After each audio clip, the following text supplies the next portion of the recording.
of people asking me about Dr. Michael Greenberg's ideas with Rumination Focused ERP.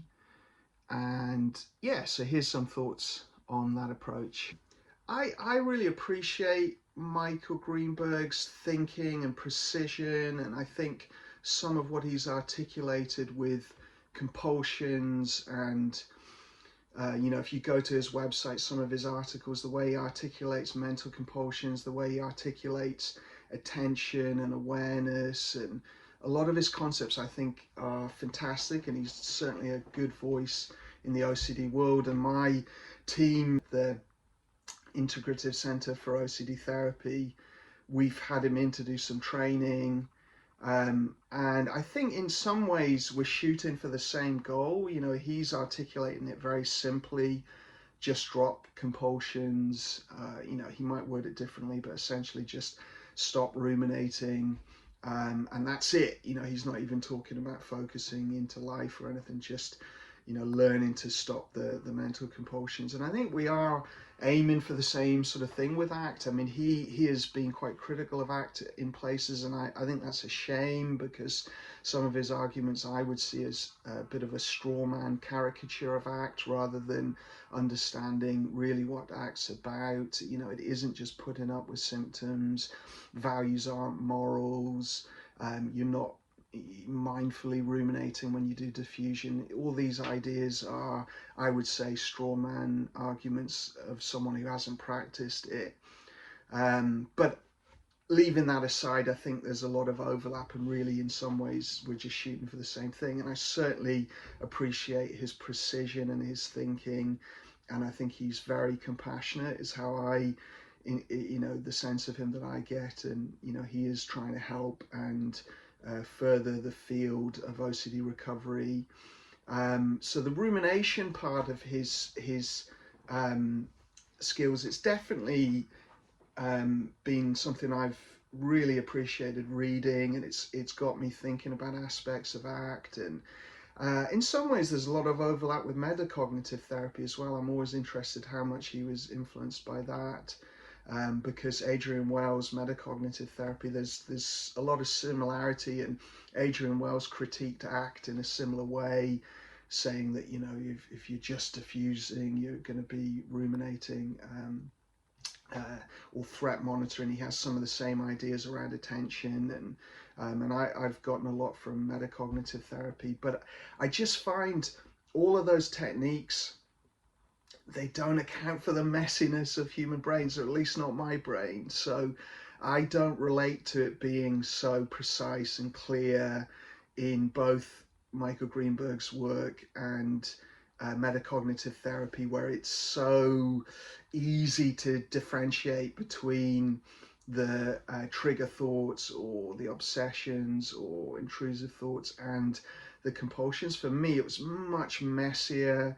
A lot of my clients report automatic rumination. I certainly felt like that was just happening after years of doing it, and potentially having, when people have a bit of neurodivergence in there and a little bit of ADHD or other things going on within their thought processes, it's a mess. And I've always found like ACT accounts for that more. It gives us some options when we can't just drop compulsions, and we can't just control our attention and allow things in awareness and not focus our attention on things.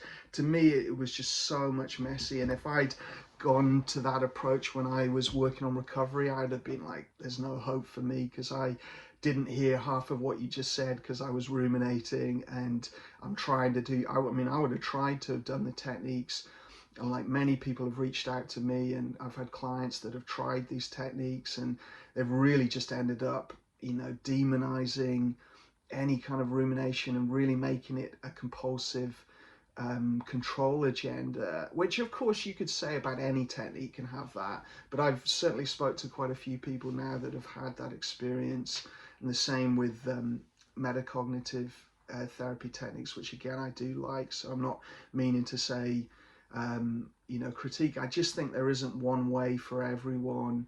And to me and a lot of people I work with, ACT allows for the messiness of human brains.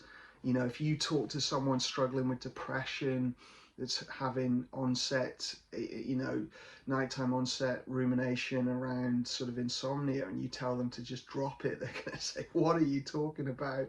You know, this is just happening to me, I can't stop it. And that's why I think diffusion gives us more options. We can learn to observe these thoughts if we can't drop them, and yes, we can let go of anything we can. You know, in all the articulations of diffusion, you can read, you know, we are trying not to add anything in. We are letting go of emotional control strategies like rumination and worry, and we are learning to observe non-judgmentally, so we're not adding in this extra level of rumination and chatter.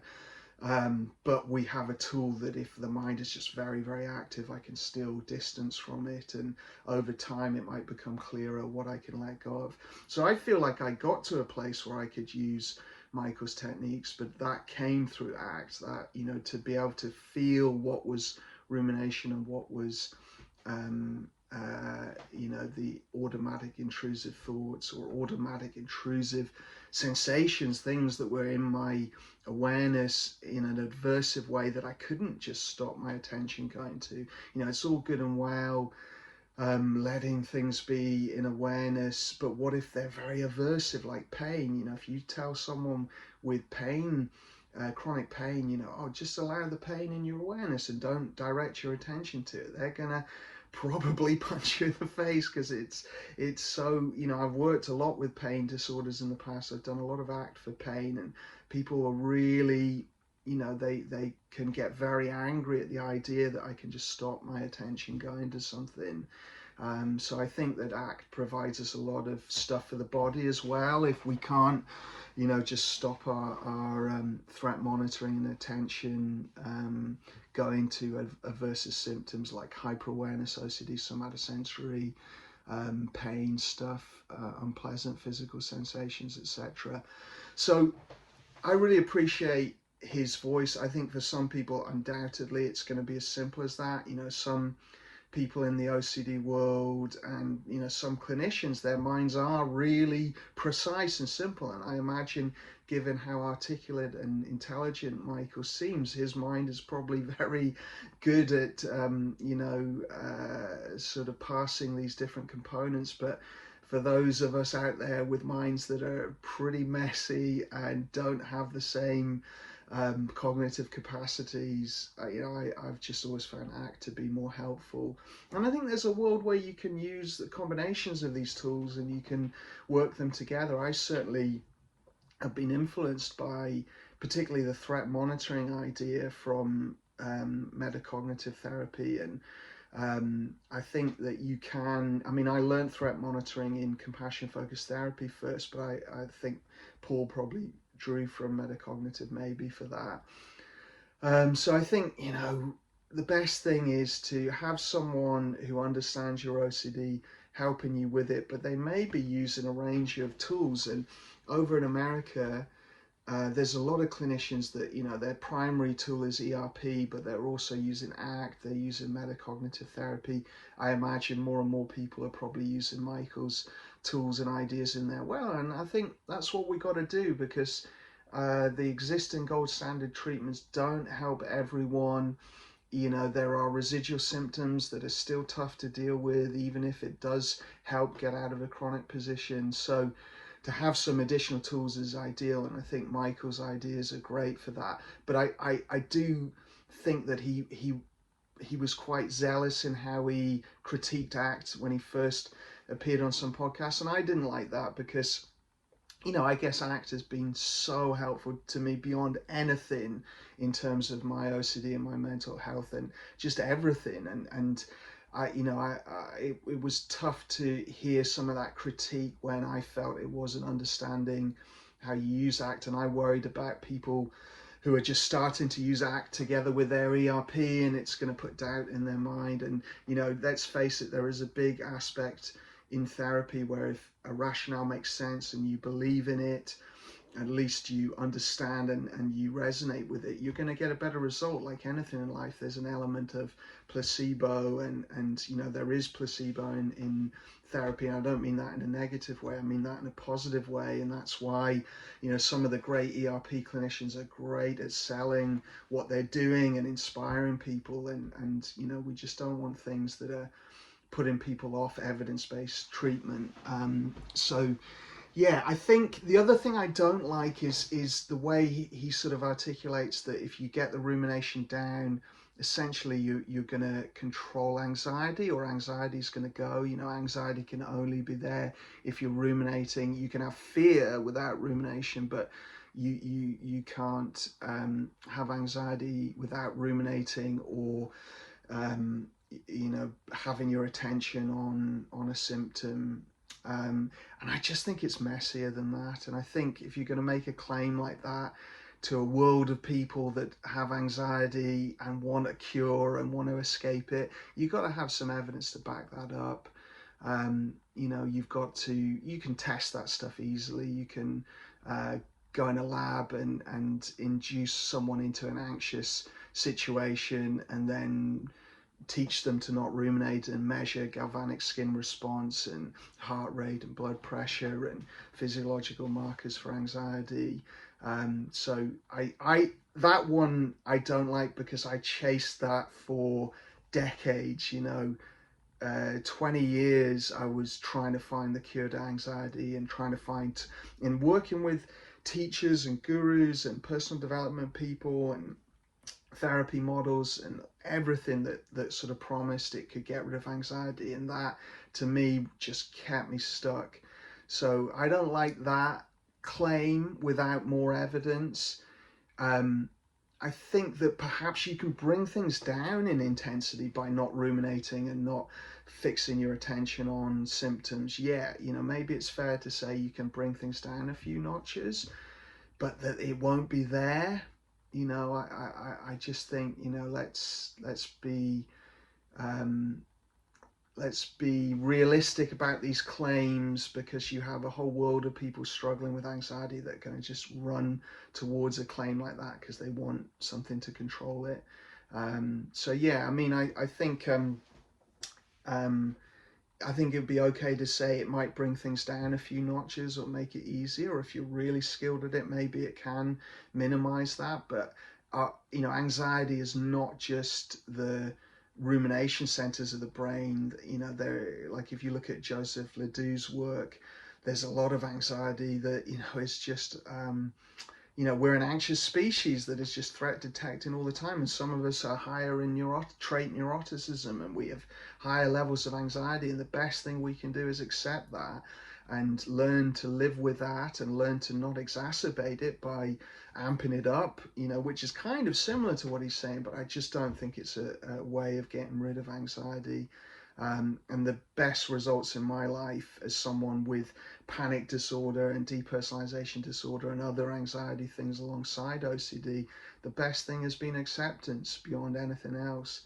I do think Michael has sort of come back in some recent podcasts and sort of said, you know, if you use ACT in a way that's consistent with this, that he kind of can get behind that. So he sort of adapted some of what he said, but it's just some of those initial interviews I sort of struggled with a bit. But as I said, I think he's got a very much an important voice in the OCD world, and I appreciate some of what he said about compulsions. I think is really brilliant. So yeah, go and read some of his stuff on rumination for sure. The psychodynamic thing, I definitely feel differently on that. You know, I think we all know in the OCD world, psychoanalytic theories can really mess people up, and they can get us ruminating and taking the content very seriously. Now, Michael's not saying that. He's talking about a very different type of psychoanalytic therapy, which is more relational and looking at emotions and our relationships and you know, what we're unaware of in terms of emotional conflict and relational and attachment. And you know, I like a lot of those theories. Again, I just don't think they are the cure to OCD. I see it more that our mental health is this big complex system, and relationships and our internal uh, relationship with our emotions and sense of self and our history, they're all just inputs to the mental health system, and they're stressors, and sometimes they might interact with OCD symptoms, like Caitlin Pincinati's work on trauma and OCD, where you can have dynamic and static. So the OCD and trauma can be unrelated in a static relationship, or dynamic, where the OCD in some way is functioning to try and prevent the trauma. So I think there are ways they can interact, but I just don't think it's like every OCD symptom is a manifestation of some sort of conflict with emotion or some sort of issue in relationship, because really you can find that in everyone. You know, I've never met a human that is not repressing or overexpressing some emotion, that has some difficulty in their relationships, that is unconsciously doing maladaptive behavior. All of us are doing that, and I did a training that was integrative with very experienced psychoanalytic tutors that had all done a lot of that therapy, and they had worked with people like Malin and the famous psychoanalytic theorists that Michael's drawing from. And I can tell you, they were not beacons of mental health, in my opinion. They were not, you know, there was a lot of problematic stuff I saw in social interaction and emotions and dynamics. So I just think, and that's fine, you know, we're all human, and you know, I'm not, I don't think any of them were saying that it could resolve things either. They were sort of more saying it could help us have better well-being and better connection, and maybe it did, but they weren't talking about a resolution of symptoms. And I think people like Peter Fonagy, who's a very evidence-based psychoanalytic theorist who developed metacognitive therapy and dynamic interpersonal psychotherapy, and you know, things like intensive short-term dynamic psychotherapy, ISTDP. I think there's some really useful relational psychodynamic theories, and I think they can tell us a lot about relationships, and they can help us with attachment, they can help us with our past, and I'm open to those ideas. They're just, in my opinion, not miracles. Peter Fonagy is quite clear. You can hear him in various talks saying that psychoanalytic ideas are not particularly helpful with anxiety. They're more helpful with depression and interpersonal issues. And I really appreciate him saying that. I think it's courageous to be honest about that sort of thing. And you know, I worked with a colleague in the past in the NHS who'd worked in a crisis team where they were using ISTDP, so intensive short-term psychodynamic therapy, and she said she saw incredible results with people who were, you know, so depressed and personality disorder and, you know, suicidal and things like that. So, you know, I'm definitely open to these ideas being helpful, but unfortunately I just don't think there are any magic bullets, and I think some of the claims are a little bit unfalsifiable, because if a theorist is telling me I've got stuff in my unconscious I'm unaware of and I need to do decades of therapy to get to that, you know, my skeptical mind, as someone who in the past was very duped by lots of organizations and cults, to be honest, and therapy models and things like that, like I'm very skeptical of anything like that puts the power in the therapist's hands. You know, I think anything that empowers the client is the main thing. But all that being said, I think there's wisdom in those traditions, there's useful stuff, and even for OCD, if we're out of the compulsions and we're doing better and we're looking at our relationships and our history and our emotions, I think there are useful stuff there. But you've got to be careful, and you've got to certainly not work with a psychoanalytic theorist that doesn't understand OCD. That's going to be very unhelpful often. I mean, have heard from so many people over the years, so many clients that really were put into very difficult places with that type of therapy. So yeah, hopefully that's a balanced perspective. A lot I like about his ideas and his approaches.